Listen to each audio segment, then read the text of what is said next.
मेरा ये मानना है कि जब जागे तब सवेरा। जब आपको दिमाग में आ जाए कि हम ये कर सकते हैं तब किया जा सकता है। Once you desire and dedication, commitment to achieve it, you can do it. Since childhood I have been heavyweight. So basically during my class 3rd and 4th I started gaining weight. In my school I was never an athlete. Because of my weight I was never indulged in outdoor activities. जब मैं college में था तभी से मुझे high blood pressure का problem हो गया। मेरा बीपी जनरली 100-150 होने लगा था, तो उस समय मुझे मेडिसिन डॉक्टर ने प्रिस्क्राइब किया था और पिछले कई सालों से मैं मेडिसिन ले रहा था। जब एनपीए में मैंने ज्वाइन किया तो आई वाज 134 kg और वहाँ का जो रिगरस ट्रेनिंग था उसके कारण, और मुझे चूँकि वहाँ पास होना होता है आउटडोर के एग्ज़ाम्स में, तो पास होने के लिए मैंने एक्स्ट्रा एफर्ट पुट किए थे वहाँ पर। मैंने वहाँ पर लगभग 30 किलो वजन कम किया था। बिकॉज एनपीए में भी मेरा वेट जो मिनिमम पहुंचा था वो 104 किलो था। उस समय में भी मैं ओवर वेट था, but because of working in the difficult area where we generally don't have the time for look after the physique and all, and definitely my eating habits. और आई एम अ फूडी, सो मेरा खाने का शौक बहुत ही ज़्यादा है। सो इस कारण से मेरा ईटिंग पे कंट्रोल नहीं रहा, that caused me again to regain weight and I went up to 138 kg. So this is how it happened with me, and there was long period where I was maintaining 130 kg for long. I was not able to reduce much. और rather मैंने 8 half marathons भी दौड़े हुए हैं 130 kilo के साथ। मुझे ये लगता था कि मैं इस वेट के साथ मैनेज कर सकता हूँ, और वो भी एक कारक कहीं ना कहीं रहा है जो मुझे वेट लॉस करने के लिए कभी मन में ये ख्याल नहीं आया कि मुझे वेट लॉस करना चाहिए।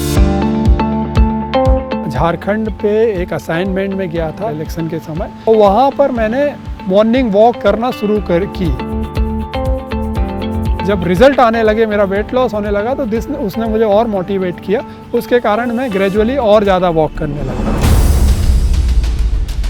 After reducing this much weight, I realized that I have lost muscle also, and when I was going through the various posts on the Fitter group, I realized that I need to retain my muscle. Fitter is a very positive community where people help each other. If you post anything, you question anything, you will get very logical response, very positive response.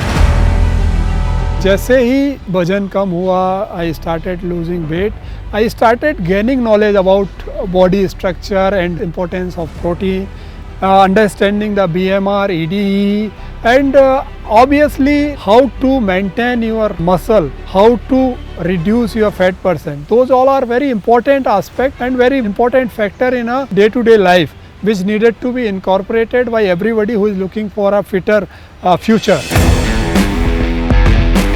मई 20 से मैंने strength training start की। मैंने strength training को अपने daily routine में incorporate किया, और जो फिटर में जो नॉलेज मिलता गया, चूँकि मसल का इम्पोर्टेंस समझ में आया, तो मसल को रिटेन करने के लिए और मसल को बिल्डअप करने के लिए स्ट्रेंथ ट्रेनिंग और प्रोटीन इनटेक के ऊपर ध्यान देना शुरू किया। जो मेरा BMR 25 जो एक अचीवमेंट था मेरे लिए, आई नेवर थॉट ऑफ कि I can achieve that even in dreams. So that was a biggest thing for me.